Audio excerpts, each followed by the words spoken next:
কেৰাচিন আৰু পেট্ৰলৰ ইহঁতৰ উতলাংকৰ পাৰ্থক্য ২৫ কেলভিনতকৈ বেছি মিশ্ৰণ পৰা সিহঁতক কিদৰে পৃথক কৰিবা?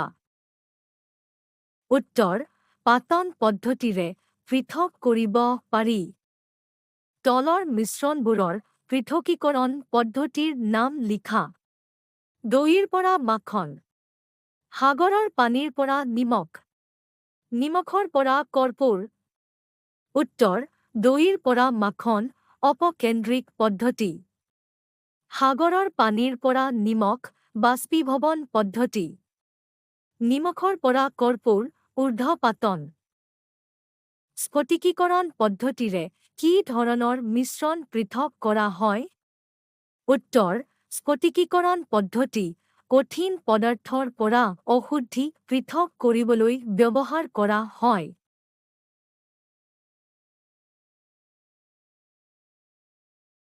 পৰস্পৰ মিহলি নোহোৱা তৰলবিলাকক কিদৰে পৃথক কৰিব পাৰি?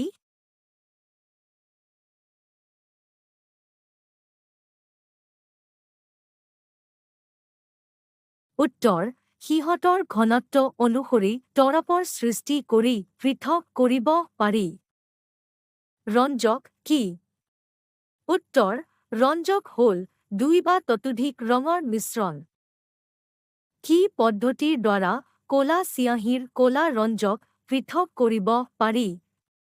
উত্তৰ: বৰ্ণলেখন পদ্ধতিৰ দ্বাৰা। কি পদ্ধতিৰ দ্বাৰা দুটা মিহলি হোৱা তৰলক পৃথক কৰিব পাৰি? উত্তৰ: পাতন পদ্ধতিৰ দ্বাৰা। আংশিক পাতন পদ্ধতি কি? উত্তৰ: দুটা বা ততোধিক পৰস্পৰ মিহলি হোৱা তৰলৰ উতলাংকৰ পাৰ্থক্য ২৫ কেলভিনতকৈ কম হ'লে সিহঁতক পৃথক কৰিবলৈ ব্যৱহাৰ হোৱা পদ্ধতিকে আংশিক পাতন পদ্ধতি বোলে। বায়ুৰ পৰা বিভিন্ন গেছক পৃথক কৰিবলৈ কি পদ্ধতি ব্যৱহাৰ কৰা হয়? উত্তৰ: আংশিক পাতন পদ্ধতি।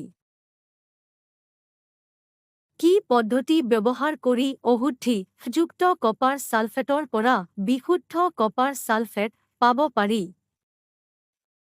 উত্তৰ: স্ফটিকীকৰণ পদ্ধতিৰ দ্বাৰা।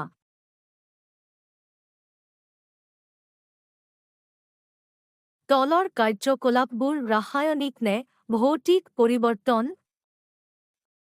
গছ কটা। কেৰাহী এখনত মাখন গলি যোৱা। আলমাৰিত মামৰ ধৰা। পানী উতলাই জলীয় ভাপ কৰা। পানীৰ মাজেদি বিদ্যুৎ প্ৰবাহিত কৰিলে হাইড্ৰজেন আৰু অক্সিজেন গেছ উৎপন্ন হোৱা। পানীত নিমখ দ্ৰবীভূত কৰা। কেঁচা ফলৰ পৰা চালাড প্ৰস্তুত কৰা। কাগজ আৰু কাঠ পুৰিলে? উত্তৰ: গছ কটা ভৌতিক পৰিৱৰ্তন। কেৰাহী এখনত মাখন গলি যোৱা ভৌতিক পৰিৱৰ্তন। আলমাৰিত মামৰ ধৰা ৰাসায়নিক পৰিৱৰ্তন। পানী উতলাই জলীয় ভাপ কৰা ভৌতিক পৰিৱৰ্তন। পানীৰ মাজেদি বিদ্যুৎ প্ৰবাহিত কৰিলে হাইড্ৰজেন আৰু অক্সিজেন গেছ উৎপন্ন হোৱা ৰাসায়নিক পৰিৱৰ্তন। পানীত নিমখ দ্ৰবীভূত কৰা ভৌতিক পৰিৱৰ্তন। কেঁচা ফলৰ পৰা চালাড প্ৰস্তুত কৰা ভৌতিক পৰিৱৰ্তন। কাগজ আৰু কাঠ পুৰিলে ৰাসায়নিক পৰিৱৰ্তন। তোমাৰ চাৰিওকাষৰ বস্তুবোৰ বিশুদ্ধ বা মিশ্ৰণ হিচাপে পৃথক কৰিবলৈ চেষ্টা কৰা। উত্তৰ: আমাৰ চাৰিওকাষৰ বস্তুবোৰ বিশুদ্ধ বা মিশ্ৰণ কেইটামান উদাহৰণ হ'ল: পানী বিশুদ্ধ পদাৰ্থ। গাখীৰ মিশ্ৰণ। LPG মিশ্ৰণ। কেৰাচিন তেল মিশ্ৰণ। বায়ু মিশ্ৰণ। মাখন মিশ্ৰণ।